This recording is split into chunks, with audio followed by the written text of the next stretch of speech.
तो आज की इस वीडियो में हम लोग बात करेंगे असाइनमेंट नंबर 2 जू 404 की। ठीक, इसकी लास्ट डेट है आपके पास 12 जुलाई। ठीक है, और 12 जुलाई से पहले पहले आप लोगों ने इसको सबमिट करवाना है। ठीक है, तो कुछ जो है इसकी इंस्ट्रक्शन है वो आप जो है मद्देनज़र रखिएगा, क्योंकि इसके अलावा जो है आप लोगों को नंबर नहीं मिलते होते। ठीक है, तो make sure that you upload the solution file before due date.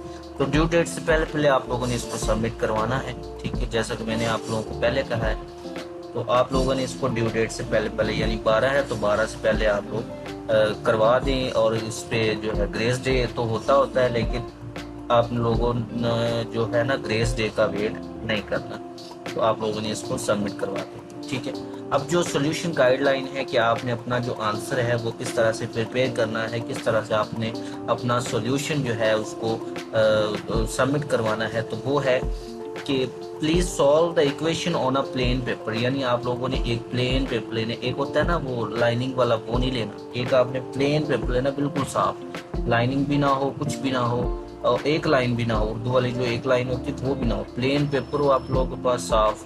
ठीक है, और आप लोगों ने उसमें जो है ब्लैक और ब्लू पेन इस्तेमाल करना है। ठीक है, हेडिंग आप ब्लू की दे सकते हैं और ब्लैक से आप लिख सकते हैं, या ब्लैक की आप हेडिंग दे सकते हैं और ब्लू से आप लिख सकते हैं। इस तरह का कॉम्बिनेशन थोड़ा सा रखना है। ठीक है, the equation should be solved stepwise with proper heading where required. ठीक है, अब उन्होंने कहा है कि हर जो आपकी इक्वेशन है उसको आपने प्रॉपर जो है उसको हेडिंग देनी है और उसको सॉल्व करना है। ठीक है, तो सोल्यूशन जो मैंने लिखा है उसमें जाहिर सी बात है मैंने कंप्यूटर में लिखा है, तो वहाँ तो जो हेडिंग्स का कोई ऑप्शन नहीं है, तो आप लोगों ने सोल्यूशन देख लेना है और उसको जो है बिल्कुल ही कॉपी नहीं मार देनी कि उधर से जैसा इधर लिखा है वैसा ही उधर लिख देना। आप लोगों ने कुछ ना कुछ हेडिंग में चेंजिंग करनी है, बाकी मेथड वही रखना है, आंसर भी वही रहेगा, बस आप लोगों ने अपनी जो प्रेजेंटेशन है उसमें थोड़ी सी चेंजिंग रखनी है। ठीक है, mark will be deducted if someone right direct answer without solving the equation. अगर आप लोग सॉल्व ही नहीं करते उसको, कोई उसकी बॉडी में कुछ लिखते ही नहीं और डायरेक्ट आंसर लिख देते हैं, तो आपको उसके नंबर नहीं मिलेंगे। Take the picture of your solution file. तो जो आप वो पेज पे लिखेंगे अपना जो इक्वेशंस हैं सारी, तो आप लोगों ने उसके अपने मोबाइल से एक पिक्चर ले लेनी है। ठीक है, और पिक्चर लेने के बाद आप लोगों ने उस पिक्चर को जो है कैम स्कैनर के नाम से एक ऐप है, आप लोग प्ले स्टोर से उसको डाउनलोड कर लें। कैम स्कैनर पे आप लोगों ने उसको स्कैन करना है। ठीक है, स्कैन करेंगे तो आपकी जो वो फाइल होगी वो डायरेक्ट आपको पीडीएफ में करके दे देगा। ठीक है, बेहतर है कि आप पीडीएफ में इसको सबमिट करवाएं। तो जैसे ही आप कैम स्कैनर में अपनी वो पिक्चर देंगे, वो डायरेक्ट आपको पीडीएफ की फाइल बनाकर आपके 1 पेज या 2 पेज है या 3 है, जितने भी हैं वो आप लोगों को पीडीएफ में प्रोवाइड करेगा। ठीक है, this is not a group assignment, और ये ग्रुप असाइनमेंट नहीं है, आपकी इंडिविजुअल असाइनमेंट है। आप लोगों ने अपनी जो है इंडिविजुअल तौर पे आप लोगों ने अपनी करनी है, किसी की कॉपी नहीं करनी। जैसा कि मैं सोल्यूशन प्रोवाइड करूं तो आप लोगों ने यहाँ से भी कॉपी नहीं करनी, अपना कुछ मेथड इस्तेमाल करें, कुछ अपनी प्रेजेंटेशन उसमें डालें, ताकि जो है ना कोई अच्छा इंप्रेशन पड़े, आपको फुल मार्क्स मिल सके। Give the answer according to question only and avoid irrelevant detail नहीं देनी, जस्ट जैसा क्वेश्चन है उसका जस्ट आंसर देना है। ठीक है, नीचे है कि जो है अगर आपकी असाइनमेंट जो है कॉपी है या जो भी है आपको 0 मार्क्स मिलेंगे, वो मैं आपको पहले बता चुका हूँ। ठीक है, तो चलते हैं जी प्रॉब्लम स्टेटमेंट पर। क्वेश्चन नंबर 1 आपके पास क्या है? क्वेश्चन नंबर 1 है कि let's say a women's heart took 0.5 second to complete a single cardiac cycle.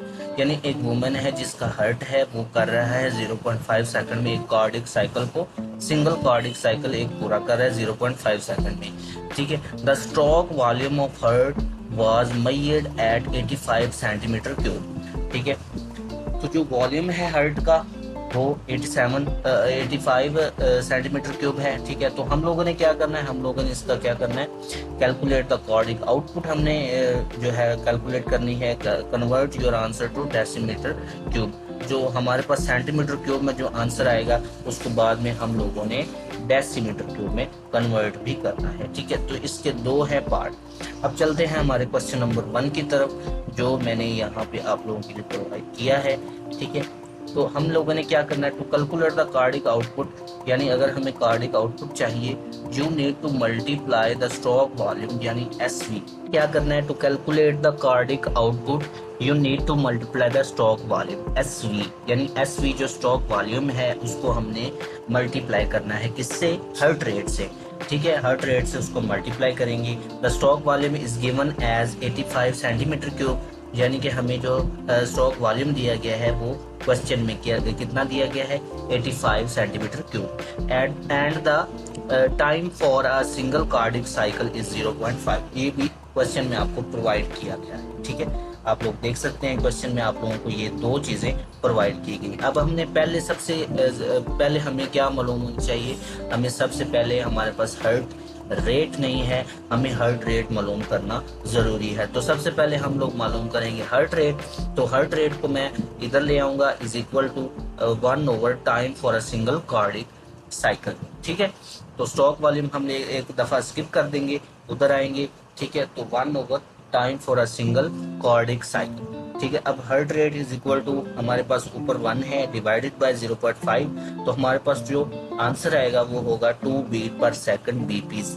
BPs जो है वो हार्ट रेट का यूनिट होता है, आप लोग इसको जो है ना याद रखिएगा। तो नेक्स्ट है कि अब हमारे पास हार्ट रेट आ गया, हमारे पास कार्डिक आउटपुट भी है, हमारे पास स्ट्रोक वॉल्यूम भी है। ठीक है, अब हमने क्या मालूम करनी है, अब हमने कार्डिक आउटपुट निकालनी है। ठीक है, तो कार्डिक आउटपुट निकालने के लिए हम लोग क्या फॉर्मूला इस्तेमाल करेंगे कि cardiac output is equal two stroke volume multiply by heart rate. ठीक है, तो हार्ट रेट के साथ हम स्ट्रोक वॉल्यूम को मल्टीप्लाई कर देंगे तो हमारे पास आंसर आएगा 170 सेंटीमीटर पर सेकंड। ठीक है, अब जो सेकंड पार्ट था हमें उन्होंने दिया हुआ कि आप लोगों के पास जो आंसर आए ना सेंटीमीटर क्यूब में, आपने उसको कन्वर्ट करना है डेसीमीटर क्यूब में। ये हमारे पास सेकंड पार्ट दिया गया है।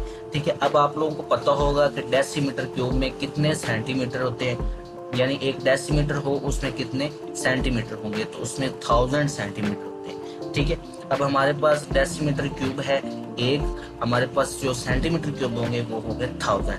ठीक है, अब हमारे पास ये आ गया। ठीक है, तो 1000 हमारे पास है सेंटीमीटर क्यूब। अब कार्डिक आउटपुट क्या है in decimetre cube, cardiac output in centimetre cube divided by 1000। ठीक है, अब हमारे पास जो कार्डिक आउटपुट थी सेंटीमीटर क्यूब में वो लिखेंगे, डिवाइडेड बाय 1000 करेंगे तो हमारे पास डेसीमीटर में जो आंसर आ जाएगा वो होगा 0.17 डेसीमीटर क्यूब।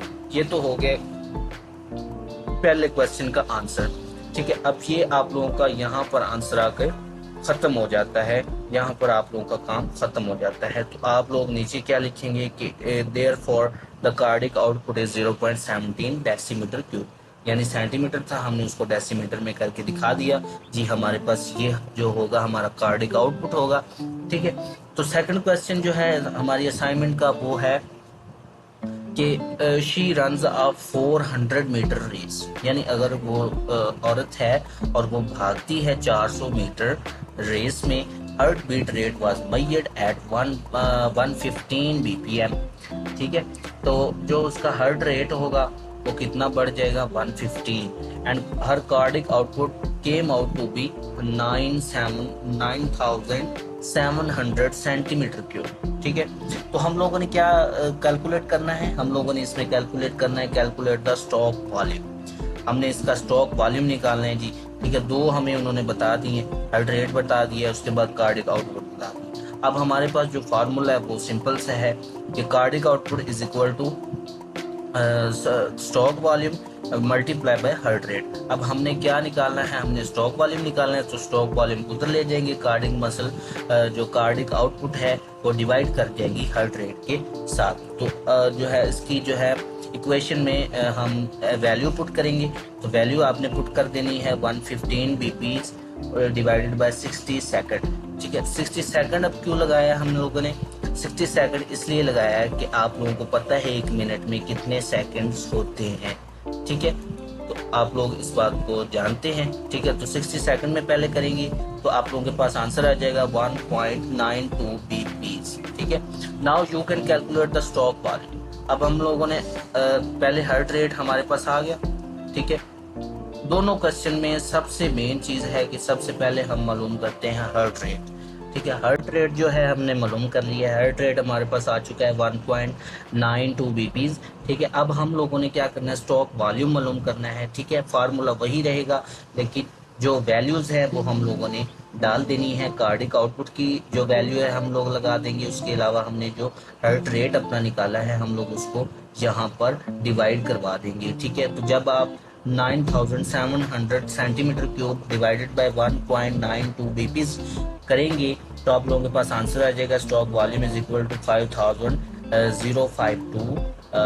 Centimetre cube. ठीक है, तो आप लोग जितना क्वेश्चन में था कि हम लोगों ने जस्ट स्टॉक वॉल्यूम निकालना है, तो स्टॉक वॉल्यूम निकाल के बस इसमें उन्होंने नहीं कहा कि आपने सेंटीमीटर क्यूब को डेसीमीटर करना है या कुछ भी और, तो आप लोगों ने बस सेंटीमीटर क्यूब में निकाल के अपना जो है आंसर आपने सबमिट करवा देना है, आप लोगों को फुल मार्क्स मिलेंगे। ठीक है, बाकी आप लोगों को जो गाइडलाइंस है वो आप लोग पढ़ लीजिएगा, आपने अपने पेज पर लिखनी है और अपने हैंड्स लिखनी है और उसकी पिक्चर लेनी है, और पिक्चर आपने कहाँ पर करनी है वो भी मैंने आप लोगों को बता दिया है।